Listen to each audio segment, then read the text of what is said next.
नमस्कार दोस्तों, स्वागत है आपका हमारे चैनल नीलू नेगी व्लॉग्स में। आज हम भारत की वीर भूमि कारगिल लद्दाख में मौजूद हैं।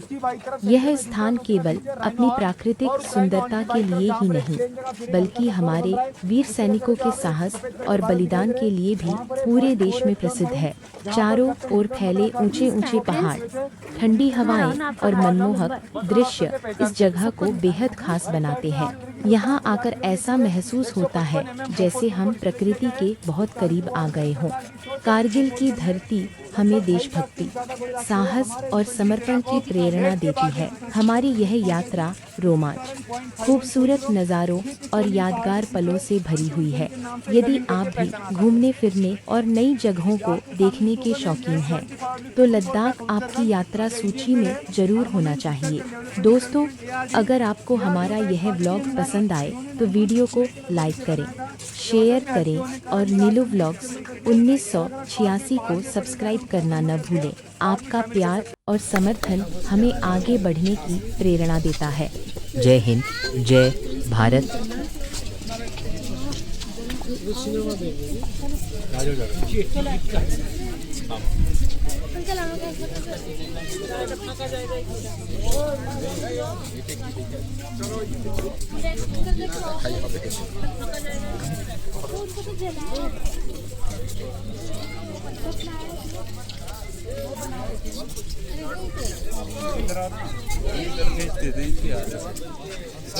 इधर एक सामने फोटो नहीं बन रहा था। सन 1999 लो आप अपना प्रिंस। पड़ोसी मुल्क पाकिस्तान ने बगैर किसी आभास के अपने सैनिकों को एलओसी मारकर भारत की सीमा के अंदर भेज दिया। जनरल परवेज मुशर्रफ। जनरल का प्लान सीधा और साफ था। सर्दियों की चरम पर प्रशिक्षित कमांडोज को जिहादी जामा उड़ाकर भारत की सरहद के पार भेजना, वहां पोस्ट और बंकर पर कब्जा करके कश्मीर और लद्दाख को जोड़ती कड़ी को तोड़ना। द्रास सेक्टर की मुश्को घाटी, मारकोला रिज लाइन, कारगिल के आसपास काक्सर, बटालिक सेक्टर, चोलबाटला सेक्टर और सियाचिन के दक्षिण में तुर्तुक पर पाकिस्तानी फौज ने धोखे से अपना कब्जा जमा लिया था। लेफ्टिनेंट सौरभ कालिया की अगुवाई में निकली पेट्रोलिंग पार्टी बड़े रहस्यमय ढंग से कायम हो गई थी। कुछ दिनों के बाद उनका क्षत विक्षत शव पाकिस्तानी सेना ने हमें सौंपा। जिस निर्दयता से उन्हें मारा गया था, प्रशिक्षित पाकिस्तानी फौजियों की कुचेष्टा थी। तत्कालीन प्रधानमंत्री श्री अटल बिहारी वाजपेयी पड़ोसी देशों के साथ सद्भावना में विश्वास रखते थे, पर पाकिस्तान के इस छुपकर हमला करने की साजिश से वो अत्यंत क्षुब्ध हो उठे। हम शांति चाहते हैं, ये तो दुनिया ने देखा। अब दुनिया ये देखेगी कि हम शांति की रक्षा के लिए और अपनी शक्ति का भी प्रदर्शन कर सकते हैं। लड़ाई के परिणाम के बारे में भी मेरे मन में कोई संदेह नहीं है। हमारी विजय निश्चित है और हम विजय होकर दिखाएंगे। उन्होंने देश की तीनों सेनाओं को बगैर एक पल गवाए दुश्मन की गोली का जवाब गोलों से देने का आदेश सुनाया। तो भारतीय सेना ने तुरंत एक्शन लेते हुए युद्ध का ऐलान कर दिया।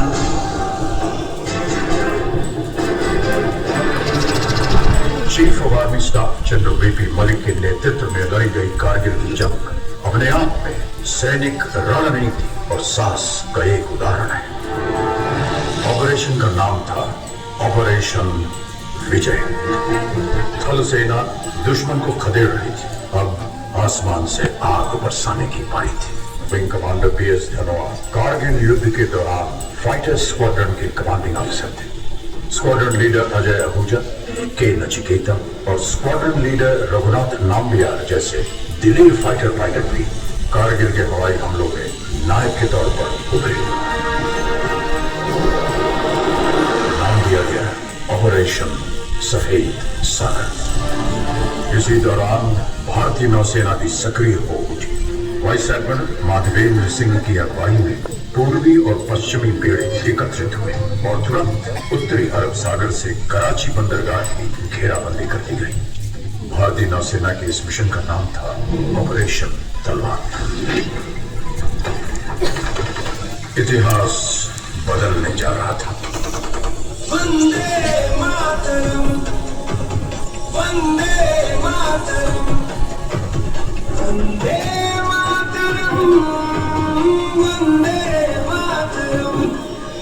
और रुख मोड़ दिए तूफानों के, चट्टानों को धूल बनाया है। दुश्मन हमको ना भूलेगा, उसे ऐसा सबक सिखाया है। मातरम, वंदे मातरम।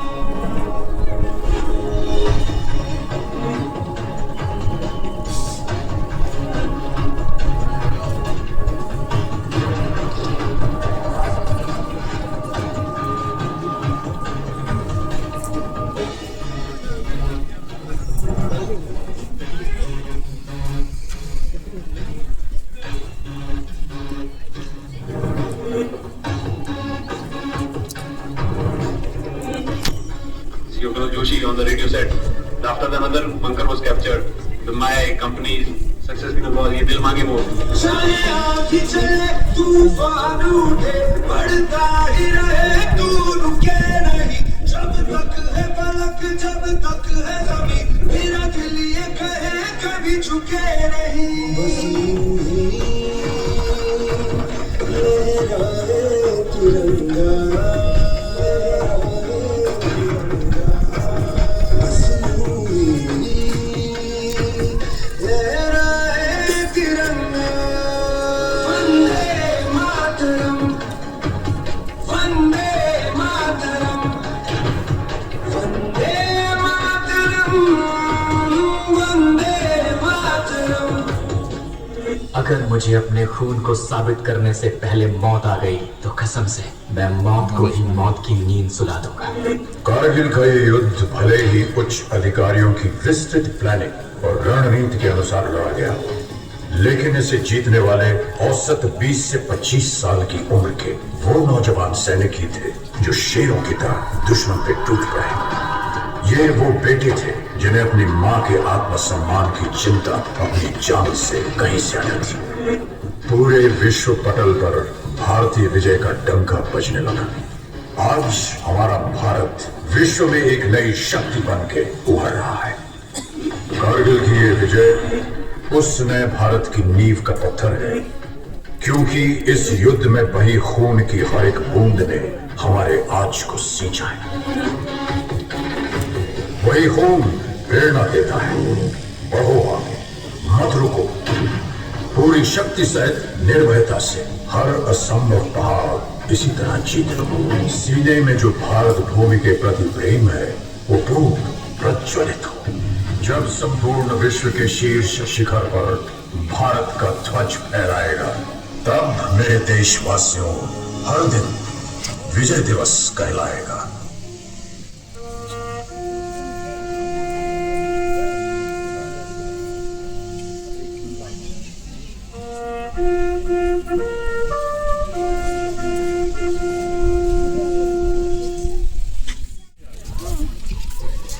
तोपों के साथ फोटो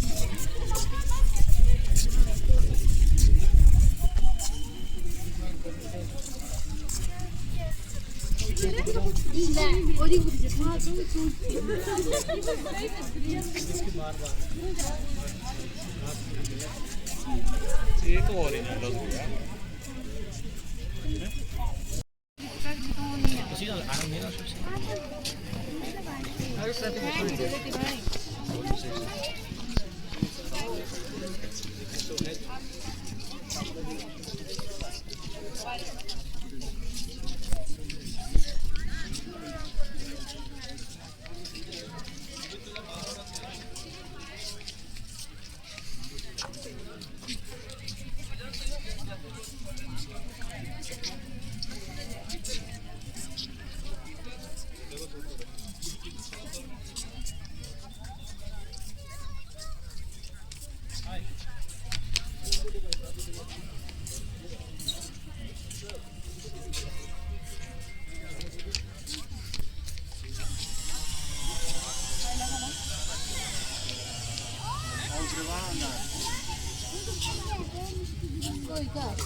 তোমার খোঁজ ছিল তোমার ছেলেটা বলে তুমি আছো হ্যাঁ लेकिन इसे जीतने वाले औसत 20 से 25 साल की उम्र के वो नौजवान सैनिक जो शेरों की तरह दुश्मन से टूट रहे हैं। ये वो बेटे हैं जिन्हें अपनी माँ के आत्मसम्मान की चिंता अपनी जान से कहीं ज्यादा। पूरे विश्व पटल पर भारतीय विजय का डंका बजने लगा। आज हमारा भारत विश्व में एक नई शक्ति बन के उभर रहा है। उस समय भारत की नींव का पत्थर है, क्योंकि इस युद्ध में बड़ी खून की हर बूंद ने हमारे राज को सींचा। वही खून प्रेरणा देता है। पूरी शक्ति से निर्भयता से हर असंभव सीने में जो भारत भूमि के प्रति प्रेम है वो जब संपूर्ण विश्व के शीर्ष शिखर पर भारत का ध्वज फहराएगा तब मेरे देश विजय दिवस कहलाएगा। सब चलते हैं वीडियो के सब मैं वहाँ पे लड़का खड़ा करता हूँ।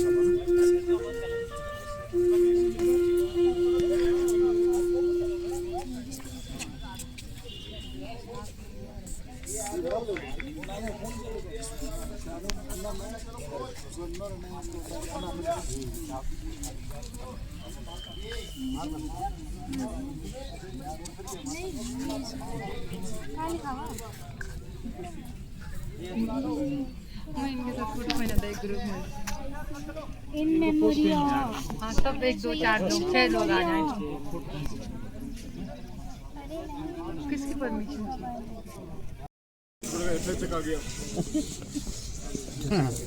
दो साहब डिलीट करो फिर चेकिंग आ गया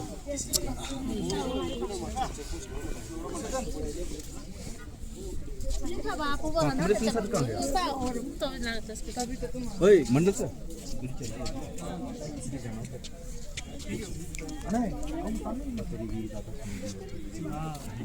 मैं कौन सी गाना